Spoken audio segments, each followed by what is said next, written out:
지난번에 이스라엘이 가나안 정복을 시작하여서 마지막까지 왔다고 얘기했습니다. 오늘 본문은 바로 11장 마지막 부분으로서 이스라엘의 정복 전쟁이 마무리되는 과정입니다. 11장 마지막 부분에는 세 가지 내용으로 나눌 수 있습니다.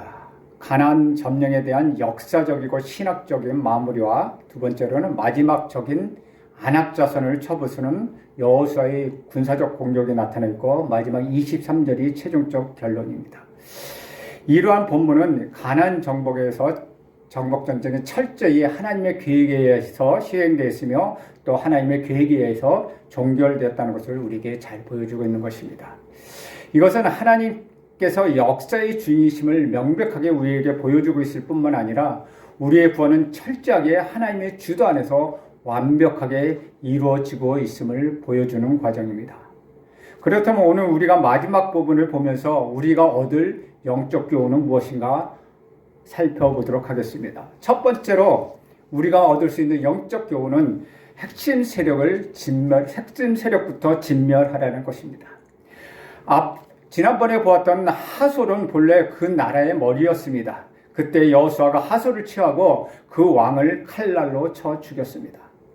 그 가운데 모든 사람들을 칼날로 쳐서 진멸하였고 호흡이 있는 자는 하나도 남기지 아니하였을 뿐만 아니라 또 하솔을 불살랐다고 했습니다. 이처럼 여호수아가 북부 지역을 정복함에 있어서 가장 신경을 써서 처리한 것이 바로 하솔 땅입니다. 즉 하솔을 본보기로 초토화시켰다는 것입니다. 왜냐하면 하솔은 그 지역의 머리였기 때문입니다. 머리를 공략함으로써 나머지를 쉽게 차지할 수 있었다는 것입니다. 그래서 여호수아는 하솔에 대하여 철두철미하게 응징을 가했습니다. 하솔을 점령하여 왕을 처단하고 그 모든 주민을 그와 같이 처리하였습니다. 그것의 군대는 이미 괴멸되었기 때문에 별다른 저항은 없었습니다. 모든 사람을 다 죽인 다음에 그 성을 불살랐습니다. 그야말로 본거지를 초토화시킨 것입니다. 이는 앞으로 있을 나머지 지역의 공략에 큰 도움이 되었다는 것입니다. 거침없는 공략과 점령이 충분히 예상되었던 것입니다. 강력한 저항의 주동자를 처리는 나머지 남은 세력들의 무력화시키는 데 원동력이 되었습니다. 즉 어떤 분야에서도 가장 핵심적인 장애물을 집중적으로 공격할 필요가 있습니다. 그때 하나님이 주시는 지혜와 위로와 승리의 확신을 총동원해야 하는 것입니다. 모든 구성원들은 거기에 집중하도록 독려해야 합니다. 여타의 활동을 중단시키고 거기에 집중하여 힘을 모으면 생각보다 빠르게 대적들의 항복을 이끌어낼 수 있는 것입니다. 그런데 우리는 강력한 저항의 핵심이 어디인지 잘 모를 때가 많습니다. 그래서 핵심이 아닌 주변을 건드리면서 시간과 정력을 낭비하게 됩니다. 그렇게 되면 정작 핵심을 맞닥뜨렸을 때 우리는 탈진하여서 힘 한번 제대로 써보지 못하고 패배하게 되는 것입니다. 그렇다면 핵심 세력을 우리는 어떻게 분별해낼 수 있을까요? 우리는 하솔왕 야빈에게서 그 단서를 찾아볼 수 있습니다. 야빈의 특정적인 행보는 무엇입니까? 모든 사람들을 긁어 모은다는 것입니다. 그의 제안에 의하여 주변 사회 세력들이 흔쾌히 모여들었고 힘을 보태었습니다. 이처럼 어떤 세력의 주동자는 주변의 세력을 결집시키는 것입니다. 그는 외모가 화려하지 않을 수도 있습니다. 별로 두드러지게 드러나지 않는 위치에 있을 수도 있습니다. 그런데도 사람이 그들을 주변에 모여듭니다. 그렇다면 그가 바로 핵심 세력인 것입니다. 그를 공격하면은 핵심을 공략하는 것입니다. 핵심 공략이 마무리되면은 다른 지역은 그야말로 축풍낙엽처럼 되고 마는 것입니다. 여호수아는 핵심 세력 처리에 있어서 그의 동조 세력을 처리하였습니다. 아마 이때는 그 어느 때보다 손쉬웠을 것입니다. 핵심 세력을 무너뜨리면 주변 세력은 쉽게 와해되기 때문입니다. 그런데 중요한 점은 핵심 세력을 분명하고 확실하게 제거해야 한다는 것입니다. 여호수아가 하솔왕을 동결했던 왕과 모든 성읍들을 진멸하여서 하나님께 바쳤습니다. 그런데 대표적인 하솔 성읍만 불사르고 나머지는 그렇게 하지 않았습니다. 나머지는 이스라엘 거처로 삼기 위함이었습니다. 이스라엘은 자기가 짓지 않은 집에서 살게 되는 복을 누리게 되었습니다. 어디 그것뿐입니까? 그들이 가꾸지도 않았던 포도원을 차지하게 되었습니다. 또한 그들이 모이지도 않은 재물들도 획득하게 되었습니다. 그러나 호흡이 있는 사람들은 하나도 남기지 아니하였습니다. 주변 세력을 초토화시키는 과정에서 두드러진 표현 하나가 등장하는데 모든 성읍, 모든 왕, 온 땅, 온 산지, 온 성읍이라는 말을 나타내고 있습니다. 이것은 무엇을 나타내는 것입니까? 강력한 저항에도 하나님의 은혜를 인하여 일시에 그것을 함락했다는 것입니다. 일일이 찾아다니지도 않아도 스스로 그들이 한 곳에 모여 대적하다가 죽음을 당하였으니 얼마나 효과적인 전투였을까요? 일반적으로 모이라고 해도 잘 모이지 않는 것이 사람입니다. 사람은 저마다 생각이 있고 자존심이 있기 때문입니다. 이래라 저래라 하면 사람은 싫어합니다. 그래서 그들은 독자적으로 행동하려고 합니다. 그런데 하술의 제안에 의하여 그들은 스스로 모여들었으니 하나님의 은혜가 아니고 무엇이겠습니까? 하나님이 그들을 이스라엘 손에 넘겨주셨다는 확실한 증거였습니다. 그래서 이것은 하나님의 은혜요 하나님의 역사였다는 것입니다. 두 번째로 승리를 가져다주는 강력한 행동은 순종이었다는 것입니다. 앞서 우리 16절 앞뒤 15절에 보면은 여호와께서 그의 종 모세에게 명령하신 것을 모세가 여호수아에게 명령하였고 여호수아는 그대로 행하여 여호와께서 모세에게 명령하신 모든 것을 하나도 행하지 아니한 것이 없었다고 말씀하고 있습니다. 모세가 전쟁을 수행하면서 금과 옥저처럼 고수했던 것, 그것이 바로 명령을 받은 대로 행했다는 것입니다.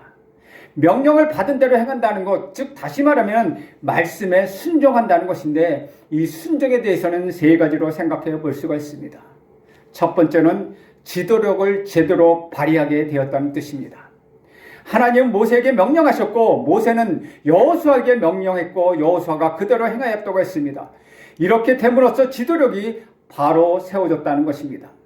지도력을 바로 세우는 것, 그것이 하나님의 뜻이었습니다. 하나님의 지도력을 손상시키는 것을 매우 싫어하셨기 때문입니다. 하나님은 인생과 온 우주의 지도자이시기 때문입니다. 그렇기 때문에 지도력을 바로 세우는 자에게 우리 하나님 주목하시고 기뻐하시는 것입니다. 두 번째로 순종을 행동 철학으로 삼았다는 뜻입니다. 순종은 거룩한 제사보다 더 거룩한 것입니다. 거룩함이 순종하는 현장에서 그 빛을 발하게 됩니다. 하나님의 명령에 그리고 선인자의 명령에 순종함으로써 하나님의 거룩한 전쟁 내내 분위기를 압도하여서 적군을 당황하게 만들었습니다. 적군은 자신들이 왜 도망해야 하는지도 모른 채 도주하게 되었습니다. 이미 그들은 하나님의 거룩함에 제압당하여서 자기들도 모르는 채 오금을 저리고 사기가 땅에 떨어졌던 것입니다. 세 번째로 자연스럽게 승리가 보장되었다는 뜻입니다. 지도력이 바로 서고 하나님의 거룩함에 압도되는 그 현장이 바로 승리의 보좌입니다. 그래서 이스라엘은 전무후무한 승리의 축배를 들고 기뻐할 수 있었습니다. 그러나 세상의 모든 전투가 이와 같지는 않았습니다.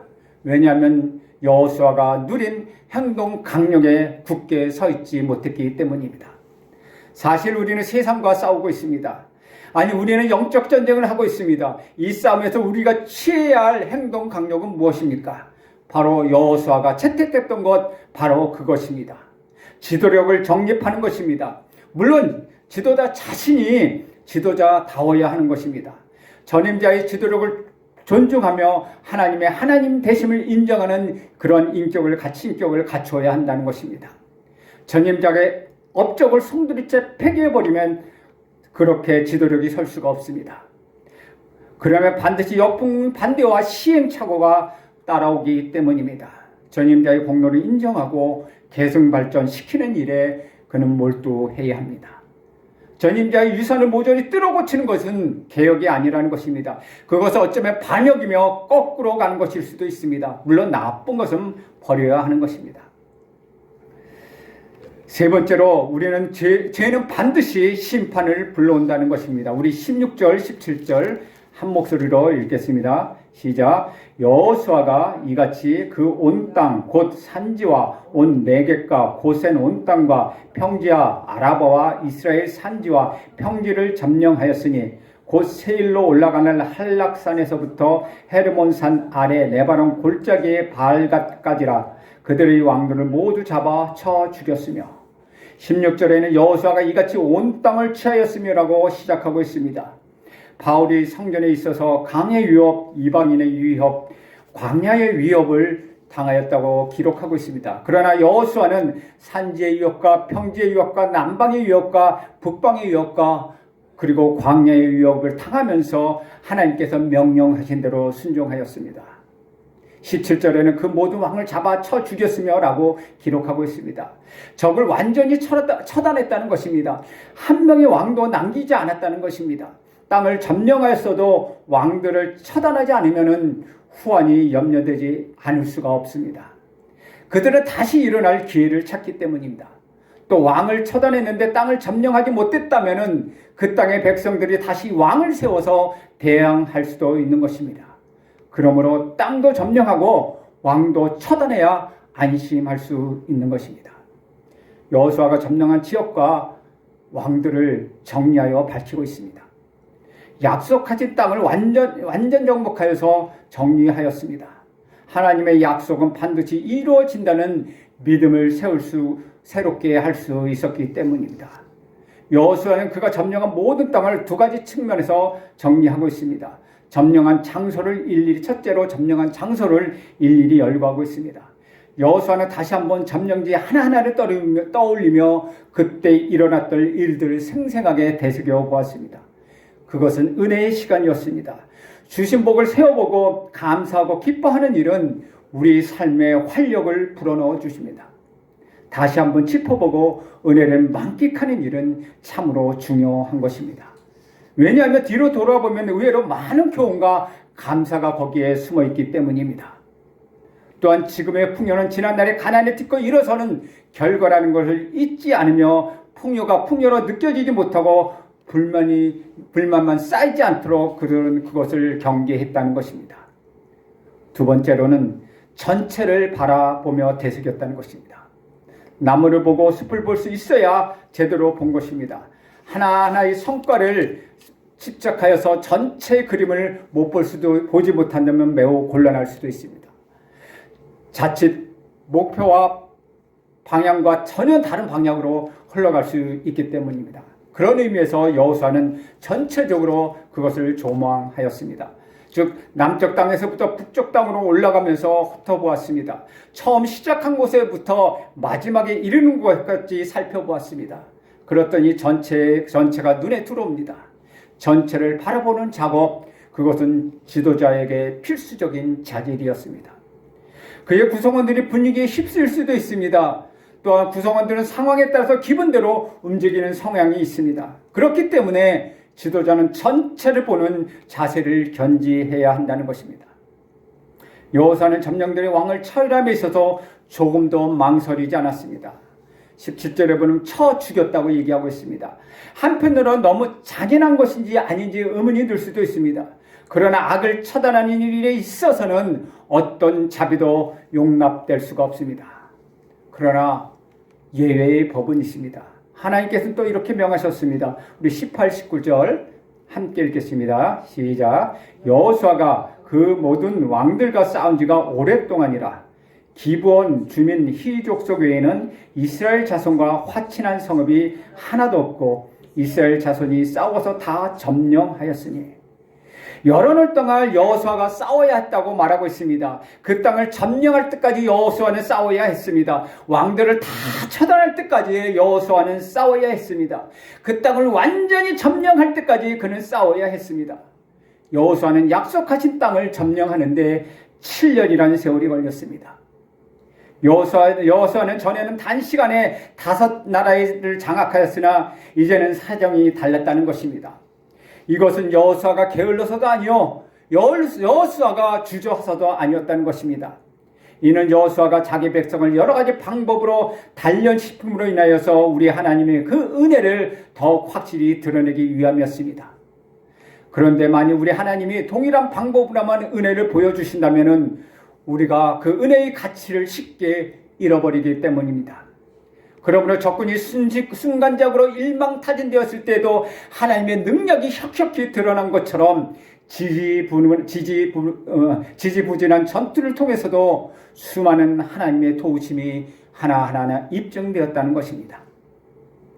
여호수아는 그곳에 살고 있었던 왕들과 주민들을 진멸하였습니다. 그러나 살아남은 사람들이 있었습니다. 그들은 기브온 주민이었습니다. 그들은 희위 족속의 하나였습니다. 그들은 죽음을 면하여 오히려 이스라엘의 일원이 되었습니다. 그들이 살아남은 이유는 이스라엘과 화친하였기 때문이었습니다. 그들의 화친은 신약의 개념으로 본다면 제자도에 해당합니다. 왜냐하면 그들은 모든 기득권과 권리를 포기하고 오직 하나님의 자녀가 되는 것에 모든 것을 걸었기 때문이었습니다. 그래서 그들은 예외가 되었습니다. 그 은혜를 누리는 장본인이 바로 기브온 사람들이었습니다. 이 온 세상이 홍수로 멸망당했을 때 노아의 8 식구만 살아남았습니다. 죄악으로 모든 사람이 죽임을 당할 때 우리 구주 예수 그리스도 안에 있는 자들만 살아남았다는 것입니다. 그 은혜를 우리가 누리고 있는 것입니다. 이방인이면서 마귀의 자식이었던 우리가 십자가를 믿어 예외의 은혜를 받았다는 것입니다. 그렇기에 하나님에 속하는 일, 그것이 매우 중요합니다. 우리가 새로운 시대에 새로운 목표를 향하여 나아가고 있지만 모든 것이 하나님께 속하고 있을 때 그것이 의미가 있다는 것입니다. 세상이 가는 대로 몰려가는 것이 아니라 하나님의 길로 가는 것, 그 일에 우리는 몰두해야 하는 것입니다. 그 길만이 우리를 지켜줄 뿐만 아니라 그것만이 은혜의 길이기 때문입니다. 그렇다면 나머지는 왜 진멸되었을까요? 하나님과 화친한 기브온만 살아남은 이유는 무엇일까요?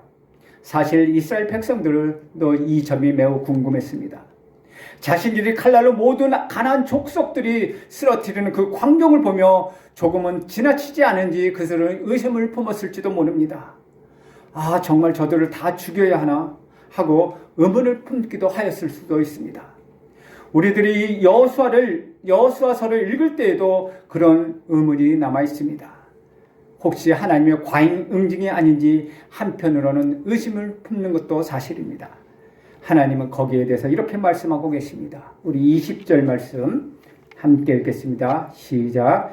그들의 마음이 완악하여 이스라엘을 대적하여 싸우러 온 것은 여호와께서 그들에게 하신 것이라. 그들을 질멸하여 바치게 하여 은혜를 입지 못하게 하시고 여호와께서 모세에게 명령하신 대로 그들을 멸하려 하심이었더라. 그런데 무엇보다도 중요한 요소는 출애굽을 했던 바로에게 하신 것처럼 우리 하나님 여호와께서는 가나안의 왕, 가나안 족속의 왕들의 마음도 강팍하게 하셨다는 것입니다.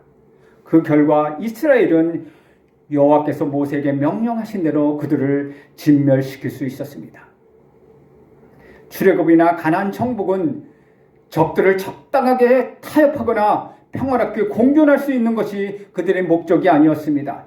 완전히 진멸하는 것을 통하여 출애굽과 가나안 땅의 입국이 하나님께서 정하신 뜻이었다는 것입니다. 그런 하나님의 뜻과 어긋나는 한 가지 예외가 있었습니다. 그것은 이스라엘이 기브온 거민 히윗 사람들과 화친을 맺은 일이었습니다. 그것은 분명히 여호수아가 실수로 그들의 속임수에 넘어가 화친한 것이었습니다. 그러나 하나님께서 여호수아의 실수를 받아주시고 기브온 사람들을 전멸시키지 않으셨습니다. 기브온 사람들이 살아남을 수 있었던 것은 여호수아의 실수에 의한 것이긴 하지만은 여호수아를 속아 넘길 수 있을 만큼 그들이 주도면밀하게 계획을 세운 기브온 사람들의 지혜요 지휘함에 있었다는 것입니다. 절대절명의 위기 속에서 하나님의 역사를 내다보고 그 역사를 겸허하게 받아들인 기브온 사람들은 자기 자신의 길을 스스로 개척한 지혜로운 민족이 되었습니다. 기브온을 제외한 모든 가나안 족속은 죽임을 당하였습니다. 그 이유는 무엇입니까? 우리 하나님이 그렇게 하셨기 때문입니다. 그들의 마음을 완악하게 하셔서 이스라엘과 화친하게 못하게 하셨습니다. 이스라엘을 대적하는 가나안 족속들은 결국 멸망하게 하셨습니다. 그래서 그들은 기본 거민처럼 은혜를 입지 못했습니다. 하나님의 종 모세에게 명령하신 대로 그들은 패망하였습니다. 사랑하는 여러분, 저주받은 자들은 강팍할 수밖에 없습니다. 마음이 강팍해짐으로 인하여서 저주를 받고 그 강팍함으로 인하여서 선민과 대적하게 되는 것입니다. 강팍함으로 인해서 그들은 진멸을 당하였습니다. 이것은 예나 지금이나 마찬가지입니다. 강팍하다는 말, 그 말은 불순종하다는 것입니다. 그렇다면 왜 그들이 은혜를 입지 못했을까요? 그들이 죄가 가득 차서 더 이상 회개할 기회가 사라졌기 때문입니다. 창세기 15장 16절에는 이렇게 기록하고 있습니다. 내 자손은 4대 만에 이 땅에 돌아오리니 이는 아모리 족속의 죄악이 아직 가득 차지 아니함이니라 하시더니, 그들의 죄가 그들의 발목을 잡아 지옥으로 끌고 간 것입니다. 그래서 은혜와는 정반대의 길인 저주의 길로 그들은 달려갔습니다. 이로 인하여 하나님이 너무하시다고 우리는 불평할 수는 없습니다. 노아 시대에 혈육이 있는 모든 사람이 다 죽은 것은 그들의 포악함이 땅에 가득했기 때문이었습니다. 그들도 그들의 죄가 그들 멸망의 길로 몰고 가는 것을 몰랐다는 것입니다. 이것처럼 죄는 인정사정 없이 심판을 불러옵니다. 돌이켜 회개할 기회를 주었음에도 불구하고 더욱더 강팍해지고 완악해져서 하나님을 대적함으로 인하여서 멸망을 자초하였습니다. 하나님은 그 사실을 오늘 본문에서 여실히 보여주고 계신 것입니다. 이것이 오늘 사는 우리에게 보여주고자 하는 교훈은 무엇입니까? 죄의 싹은 사망이란 사실을 우리에게 보여주시는 것입니다. 그러므로 죄는 타협의 대상도, 은연의 대상도, 우리가 함께할 대상도 아니라는 것입니다. 죄는 그 모양이라도 버려야 할 영원한 쓰레기인 것입니다. 자기 자신의 죄를 돌아보고 회개할 길만이 살 길입니다. 영원한 죄사함을 받은 우리는 매일매일 경건을 위해서 회개의 무릎을 꿇어야 합니다. 그렇게 해야만 우리는 매일매일 새롭고 영원한 구원의 빛을 발할 수 있기 때문입니다. 나는 여러분 모두가 자신의 죄를 회개하며 살펴보는 은혜가 있기를 간절히 바랍니다. 네 번째는 하나님이 주신 멋진 마무리를 만끽하라는 것입니다.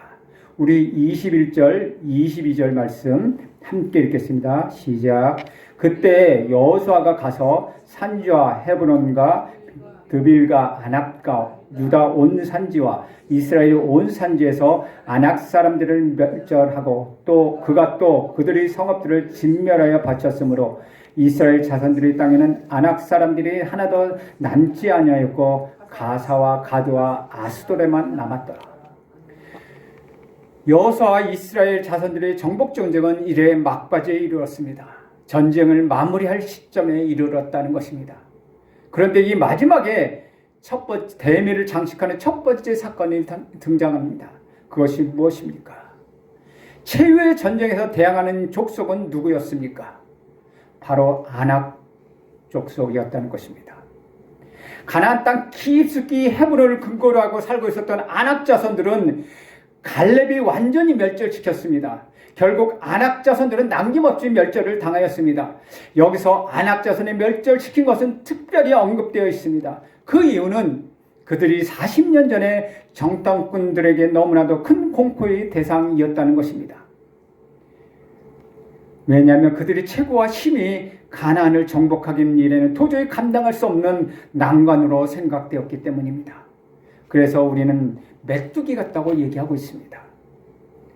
도저히 감당할 수 없는 것처럼 보였던 그 대적을 지금 정복한 것입니다. 아낙 자손들도 멸망에 이를 때는 이스라엘에게는 더 이상 공포의 대상이 되지 않았습니다. 우리 23절 말씀 한 목소리로 읽겠습니다. 시작. 이와 같이 여호수아가 여호와께서 모세에게 말씀하신 대로 온 땅을 점령하여 이스라엘 지파의 구분에 따라 기업으로 주매 그 땅의 전쟁이 그쳤더라. 이스라엘에게 기업이 성취되기까지 여호수아는 전쟁을 그칠 수가 없었습니다. 온 땅을 점령하고 그 땅의 거민들을 진멸해야 했습니다. 적을 두고 전쟁을 마무리하는 것, 그것은 적들에게 유리한 것입니다. 적과 화친해서는 결코 안 되는 것입니다. 적을 완전히 진멸해야 전쟁이 끝나는 것입니다. 그런데 오늘 본문을 대충 읽으면 안 되는 것이 있습니다. 23절에 보면 이와 같이 여호수아가 여호와께서 모세에게 말씀하신 대로 그 온 땅을 점령하여 이스라엘 지파의 구분에 따라 기업으로 주매 그 땅의 전쟁이 그쳤다라고 말씀하고 있습니다. 이렇게 하면은 아무런 문제가 없습니다. 하나님의 명령하신 대로 다 행한 것처럼 보입니다. 여호수아가 전쟁이 끝났다고 선언을 한 것입니다. 그런데 22절에 보면 뭐라고 얘기하고 있습니까? 이스라엘 자손의 땅에는 아낙 사람들이 하나도 남지 아니하였고 가사와 가드와 아스도데만 남았다 라고 얘기하고 있습니다. 개역 한글 성경에는 약간 남았다라고 번역하고 있습니다.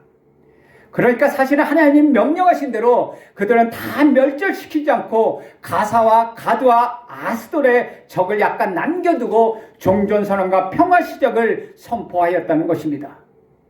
바로 이것이 문제가 되었습니다. 언젠가는 발생할지 모르는 사태의 근본 원인을 완전히 제거하는 것이 하나님의 명령이었습니다. 대충 봉합하지 말고 넘어가라고 말씀하시는 것입니다. 그렇게 대충 봉합해 가서 넘어가면은 문제가 된다고 말씀하고 있는 것입니다.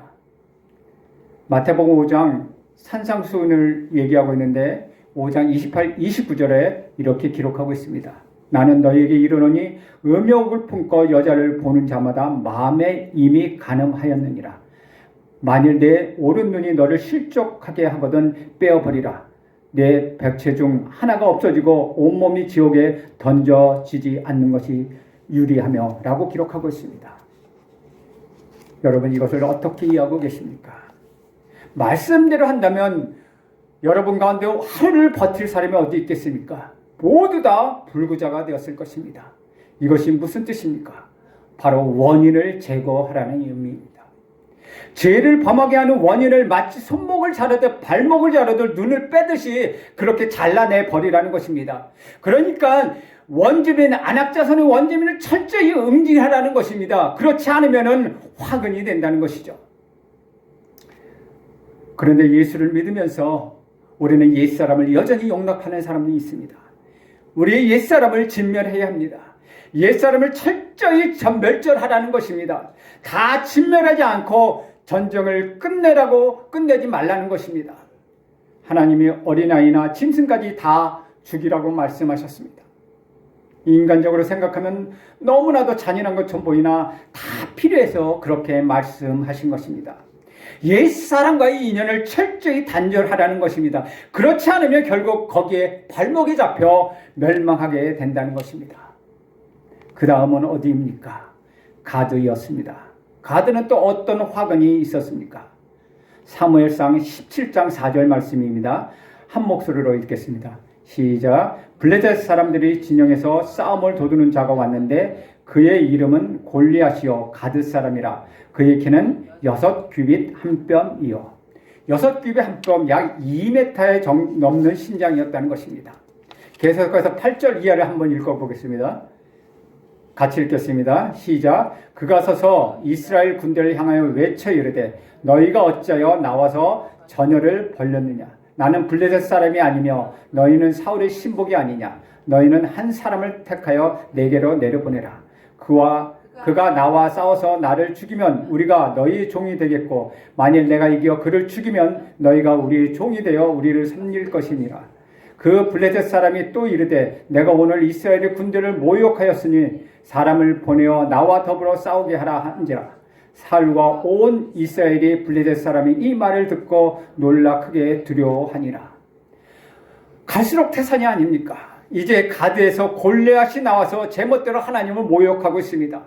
사울 왕을 비롯하여 이스라엘 군대는 골리앗 앞에서 속수무책으로 당하고 벌벌벌 떨고만 있었습니다. 여호수아가 애초에 다 아낙 사람들을 아낙 자손을 진멸해 버렸다면은 어떻게 가드에서 골리앗이 나왔겠습니까? 적당히 방치하고 넘어갔으니 가드가 올무가 되어서 이스라엘을 비참하게 만들었습니다. 사랑하는 여러분, 가드를 용납하지 마십시오. 결국 거기에서 골리앗이 나옵니다.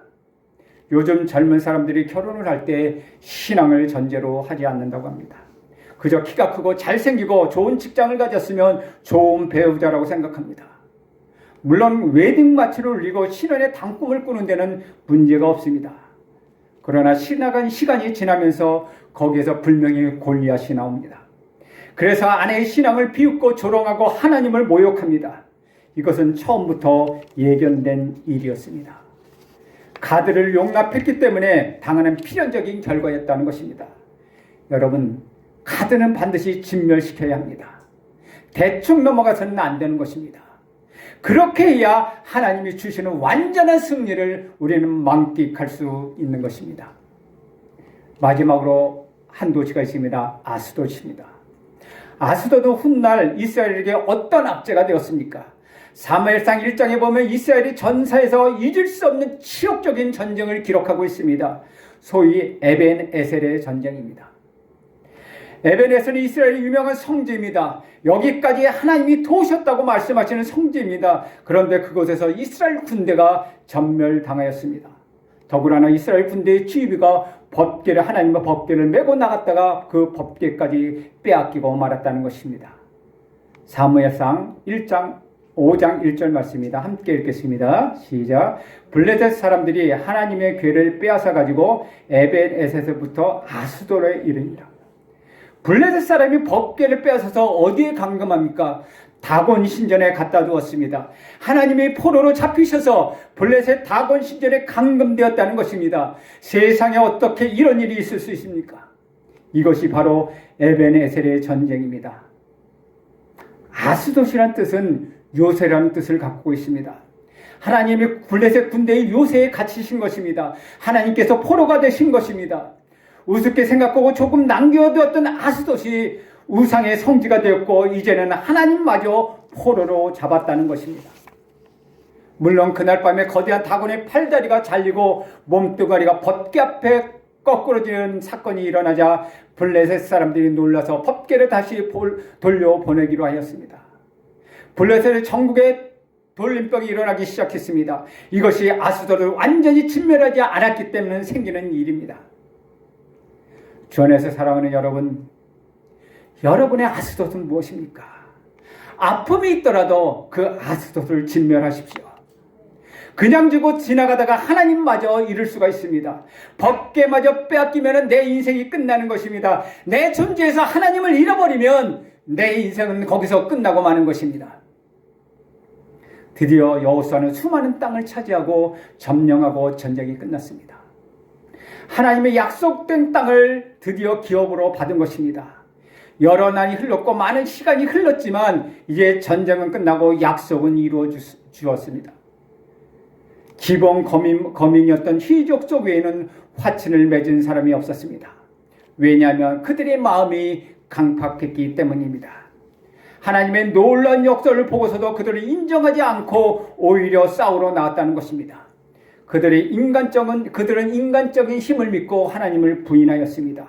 히족속처럼 그렇게 하나님을 두려워하지 않았습니다. 강박함이 이렇게 저주에까지 이르게 하였고 결국 은혜를 받고 하나님의 계획에 속하지 않는 무서운 결과를 낳게 되었다는 것입니다. 사랑하는 여러분, 하나님이 하나님됨을 인정하십시오. 그리고 그분 앞에 엎드리십시오. 그럴 때 우리는 완악하고 강팍한 마음을 녹아져 버릴 것입니다. 온전히 하나님 은혜 안에 거하게 될 것입니다. 여호수아가 약속의 땅을 취하기 위하여 온전히 순종하였을 때 그 땅의 전쟁은 그쳤고 하나님의 약속으로 그 땅을 기업으로 받게 되었습니다. 이처럼 언젠가 우리의 영적 전쟁도 그칠 때가 있습니다. 사랑하는 여러분, 아무리 어렵고 두려운 영적 전쟁 속에서도 결국 하나님의 약속은 이루어질 것입니다. 언젠가는 약속의 땅을 기업으로 받을 것입니다. 우리의 전쟁이 온전히 승리로 끝나는 날이 반드시 올 것입니다. 그때까지 하나님 말씀에 순종함으로써 하나님께서 부어주시는 마지막 승리를 만끽하는 저와 여러분이 되시기를 주님의 이름으로 축복드립니다. 우리 함께 기도하겠습니다. 하나님 오늘 우리가